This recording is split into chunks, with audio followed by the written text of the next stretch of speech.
In the name of the Father, and the Son, and the Holy Spirit, one God, Amen.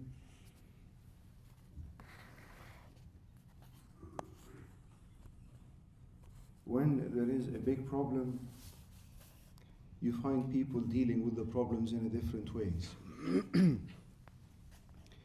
And one of the most or the biggest problems was the fall of human nature. After sin entered into the world, there is a dilemma how God is going to solve this. A dilemma for us, not for God, because He knows the way from the beginning.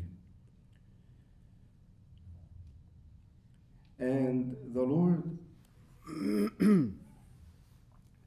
He knew that the only way to solve the problem of the humans or the human nature after the fall is that He will empty Himself, humble Himself, and will take our flesh and be one with us, so as He will be able to solve this problem. In the 29th of the Coptic month, we celebrate the Annunciation, the three feasts, the Annunciation, the Nativity, and the Resurrection, and we read the readings of the Annunciation. And the question is why we picked the Annunciation, not the other two readings. Are you there? Because our readings is just that we just heard is the readings of the Annunciation. So why we picked this reading, not the other readings of the two other great feasts? Simply because this is the beginning of all the feasts.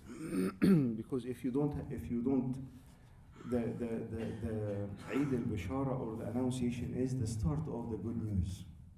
That God is going to humble Himself and be down and take flesh with us and be a slave, and will obey unto the obedience of death, the death of the cross, so as He will solve the problem.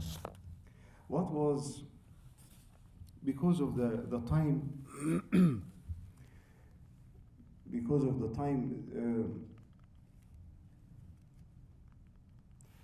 when you have a problem, there are three ways of solving a problem.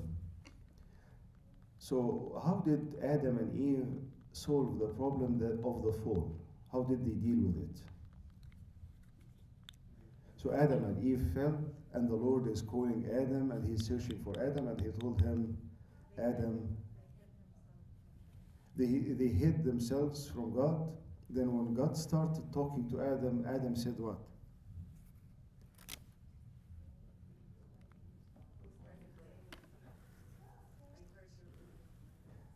Yeah, I heard your voice and I got scared. Then God told him, Adam, did you eat? Did you eat from the tree that I told you do not eat from? What was the first thing Adam said? The woman.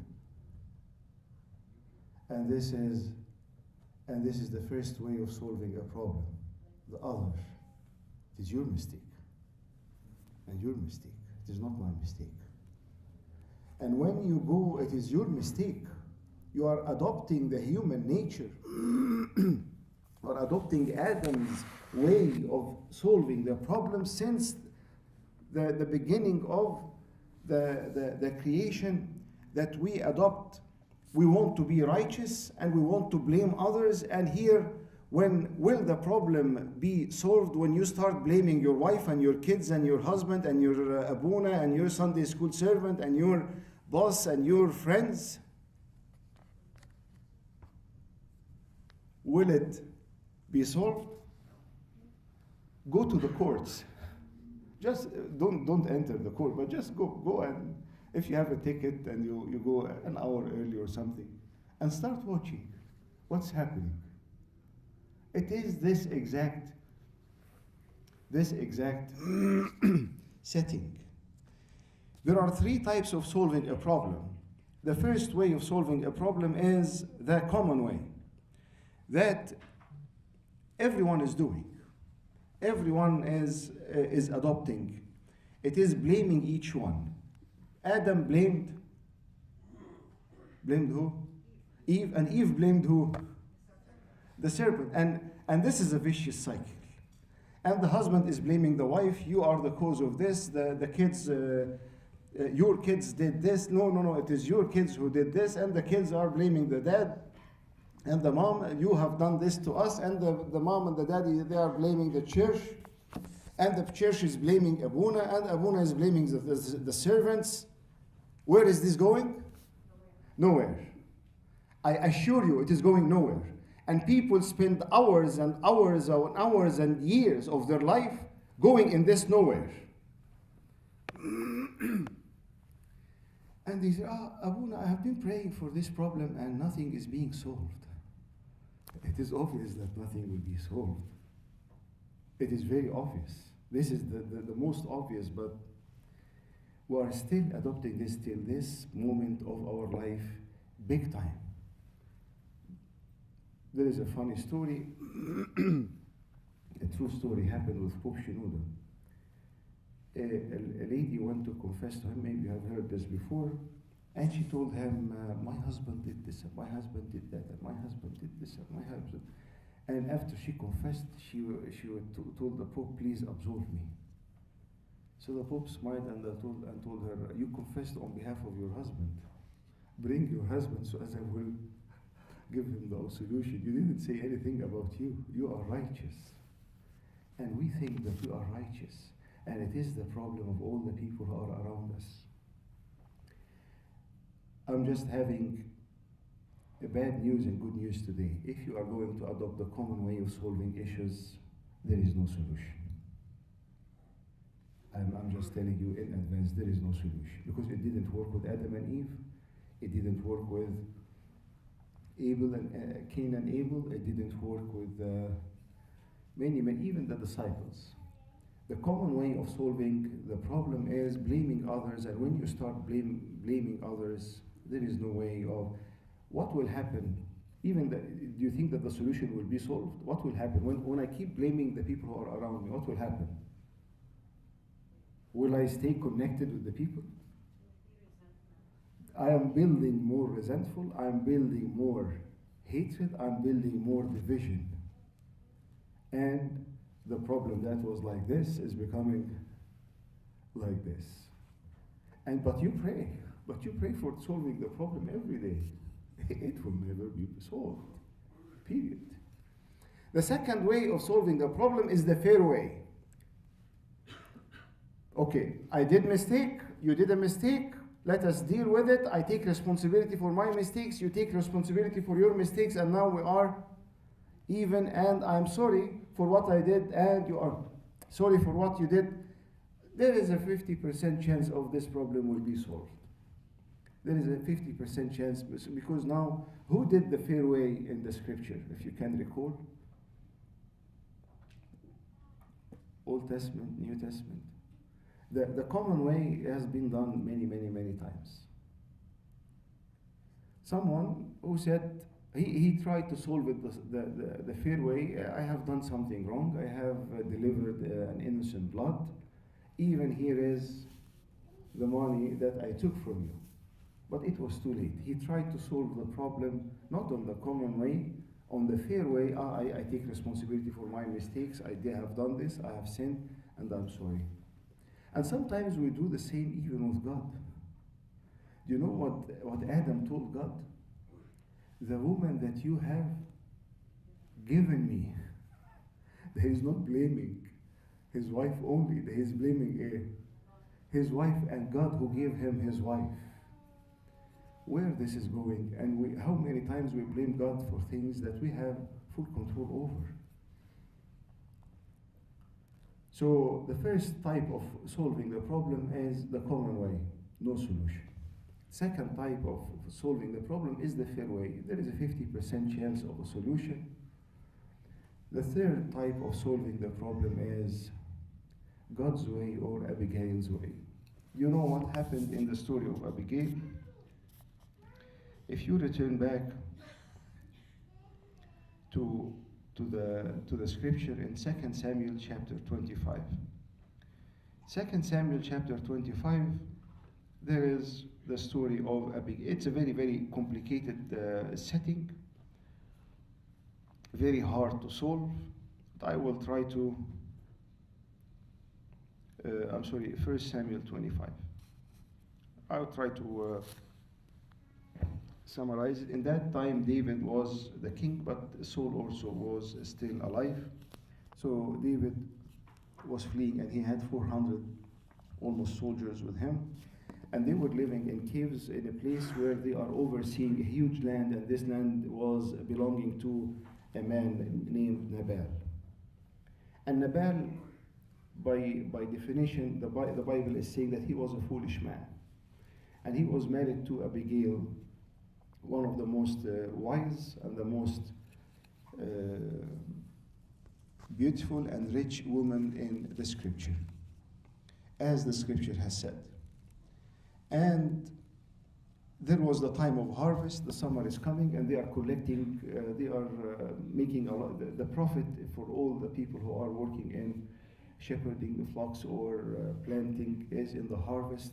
So David and the 400 were securing or were working as if they are the security of the land of Nabal. And he sent, so David sent one of the youth all the way to Nabal, and he told him, we have been securing your location for all this amount of time. Please give us any of your leftovers. And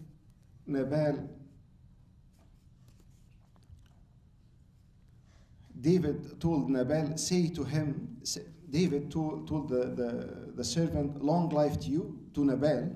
This is David the king is speaking to Nabal. Long life to you, good health to you and your household, and good health to all that is yours. Now I hear that the sheep shearing time, the harvest time for cutting or shearing time for the sheep. And when your shepherds were with us, we did not mistreat them. The whole time they were in the Carmel, nothing of there were missing. So we're protecting them. Ask your own servants, and they will tell you how much we protected them and how much we helped them. And when David's men arrived to Nabal, he greeted Nabal, and Nabal answered David's servant, who is David in that time? He is the king. Nabal is replying, who is David? Who is this David? Who is the son of Jesse? Many servants are breaking away from their masters these days. Why should I take my bread and water and the meat that I have slaughtered for my shearers and give it to men coming from who knows where? And David's man turned around and went back, and they arrived, and they reported the word to whom? To David. And now David is angry. This is the least to be said. David is on fire. He told the 400, and the 400 became even more angry, and all of them agreed that they will go all the way down to Nabal and kill him in the same day. How to solve this problem? The common way, that Nabal will meet him and tell him, it is your problem. It is your problem. Who told you that we didn't even ask you to protect us? It is your problem. You go and work and do some business, and it's none of our business to solve this. Or maybe there has been a chance of Nabal dealing with the situation with the fair way. But Nabal was aware of the picture. Abigail, his wife, knew about it, and David sent messengers.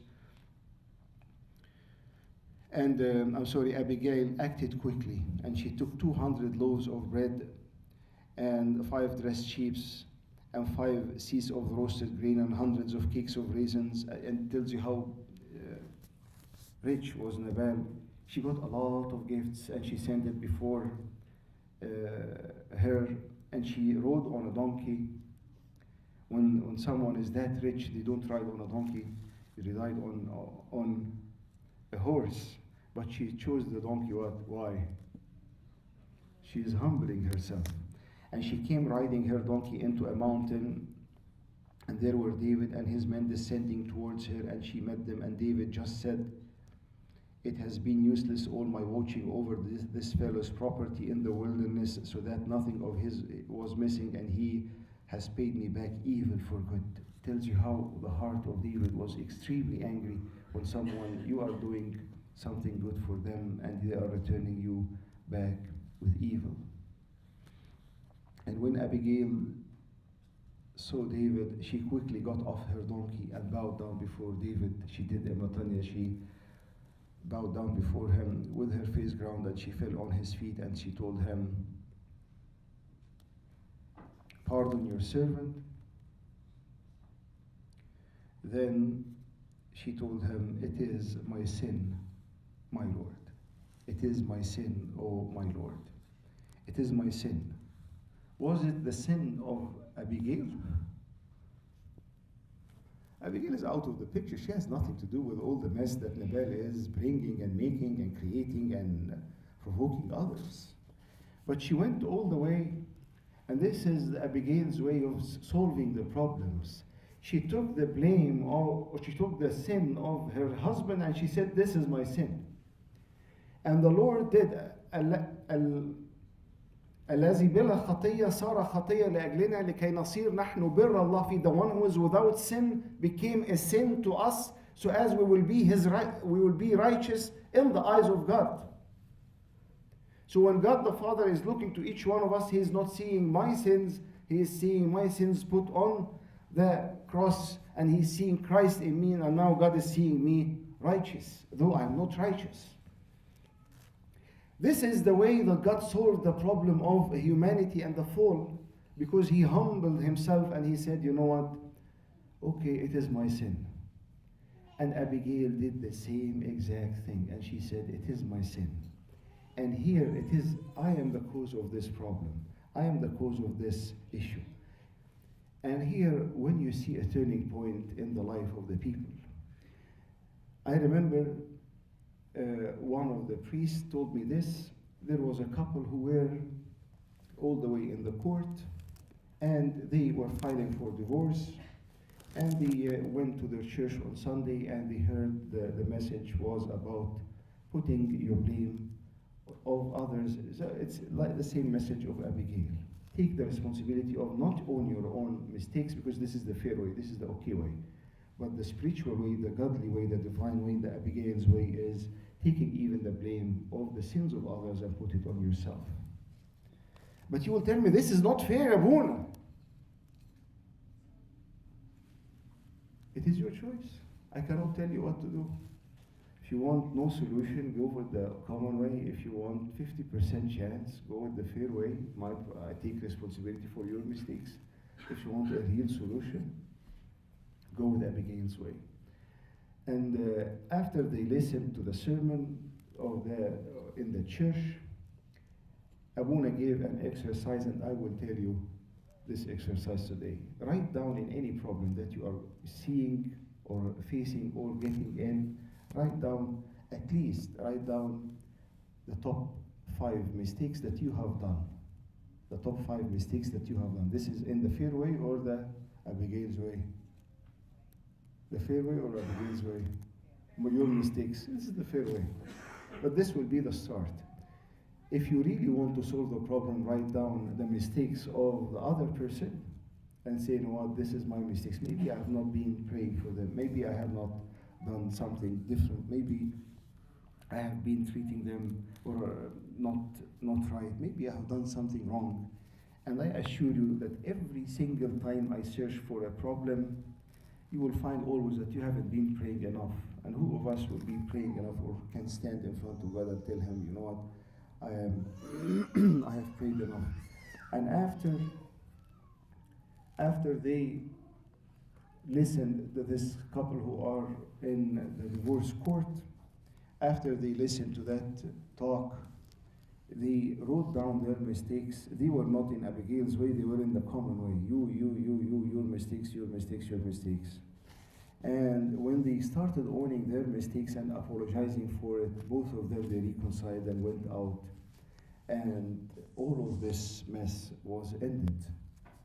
And in order really to live a happy life and a joyful life, choose Abigail's way, because you have 100% chance. Is it easy? No. Is it happening? Very, very rarely. But this is aligning with what the Lord taught us. If you ask the Lord, what does the Lord require of you? طب هو ربنا عاوز مني إيه? What really the Lord wants me to do in the Micah The Lord wants us to do those three things: do justly, love mercy, and walk humbly with your Lord. Because it said in the book of Micah, what does the Lord, what does the Lord require of me? Those three things, and I hope that you will remember those three things. Do justly, be fair, never lie. There is tons of Bible verses. Just Google lying, because people are lying just as if they are having a sip of water. They are just lying, very, very, very normally.